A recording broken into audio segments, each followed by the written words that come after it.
This is what we're making, a simple domed ring, hammered finish.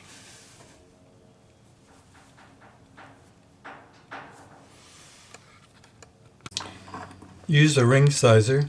Get your ring size. It should be snug but comfortable. Measure the inside diameter using the knife edge of your calipers. So mine is 17.6. Write it down and write the letter or the number size of your ring sizer down, because we'll need that. Now we're going to use material that's 1 millimeter thick in this case.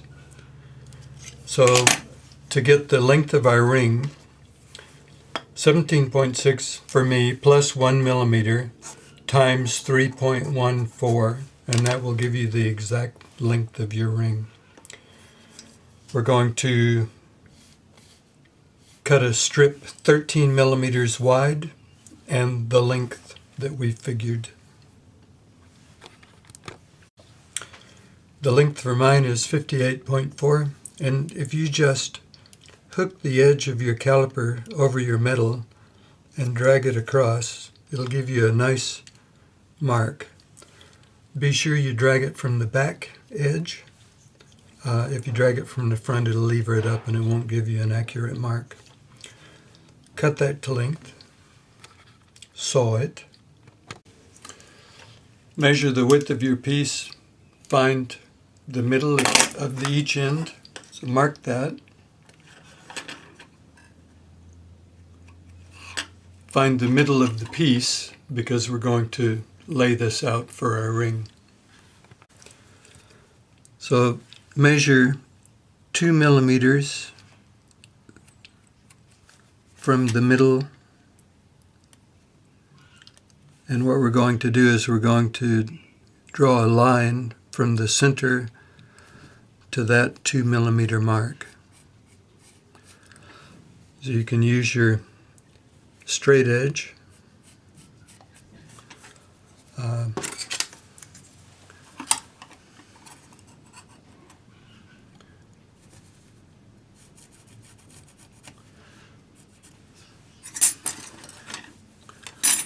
This is fairly simple.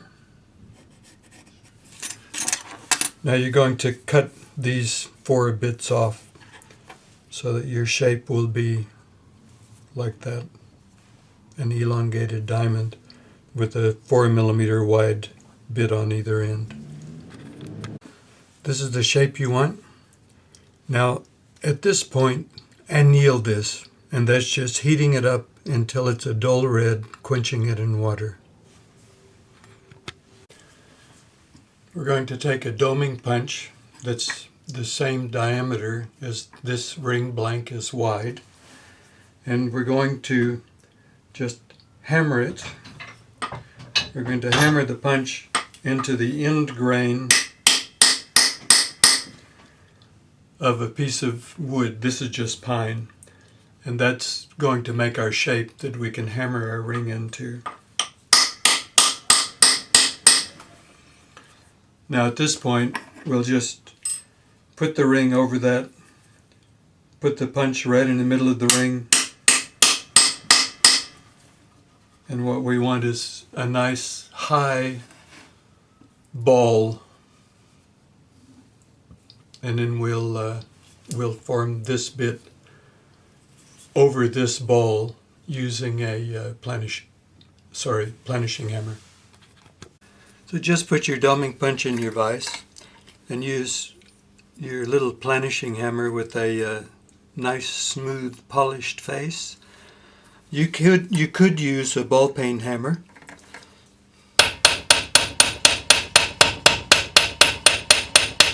So what you're going to do is just go over the whole thing so you end up with a hammered finish and a pretty smooth curve.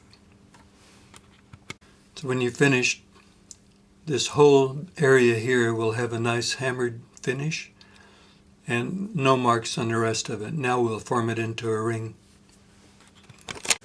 use your flat half-round pliers. Half-round always goes on the inside. Leave about 4 mil sticking out of the end so you don't damage the end. And you're just going to roll that into a oval, because all we really want is for these ends to touch so that we can solder them. So get it as close as you can. You can use fingers, you could tap it with a rawhide hammer on your bench. Do whatever you need to do to get these ends so that they touch. Flux the join. Just a small amount of flux, top and bottom. Pick up 2 bits of solder with your flux brush, because the solder needs to be fluxed also, and place it so that it's across the join. Then the same neutral flame we always use. Heat from underneath, just gently on and off until the flux dries out. If the solder jumps away, keep the flux warm and you can push it back into place. So now about 30 mil away, stay right on the middle. Both sides of the ring need to be the same temperature. The flux will go clear and the solder will flow.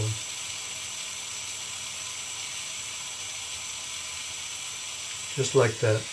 When you see that smooth silver flash, back away. If the solder doesn't go where you want it to go, back away, reflux it, put another little piece of solder on. If you try to force it with the flame, you'll just melt the ring. And now, quench in water, pickle, and then once the oxides and the flux is off, rinse it in water, dry it, and we'll round it up. Dry the ring after you take it out of the pickle and rinse it.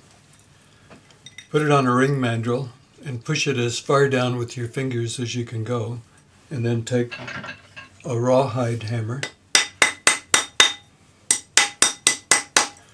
Don't hit the dome. You can hit everywhere but the dome.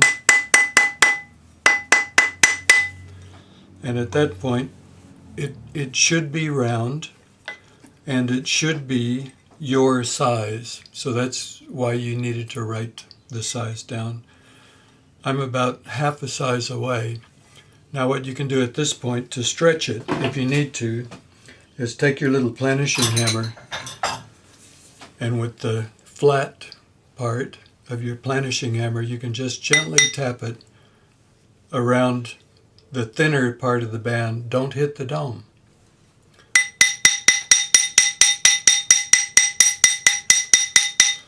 And what this will do is this will put hammer marks to match the hammer marks in your dome.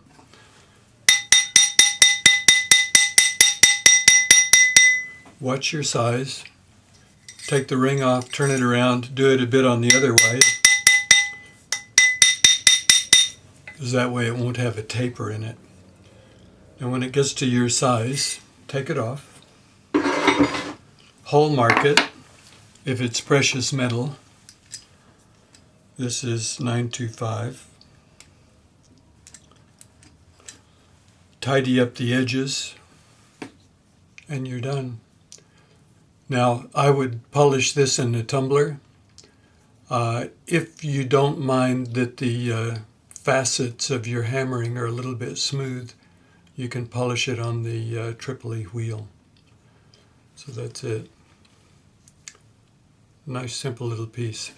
If you don't have a doming punch and you have a small ball peen hammer, you can use the round end, the ball on the ball peen, to hammer this into your block of wood, and you can also use that ball for hammering it around to smooth it out.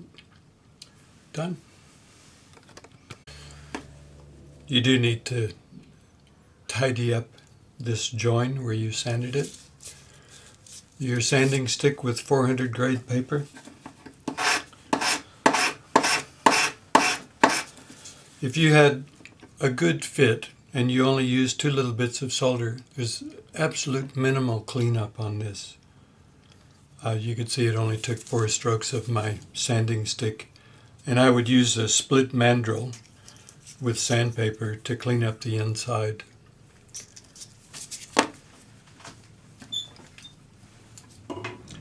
And the inside will be just as quick.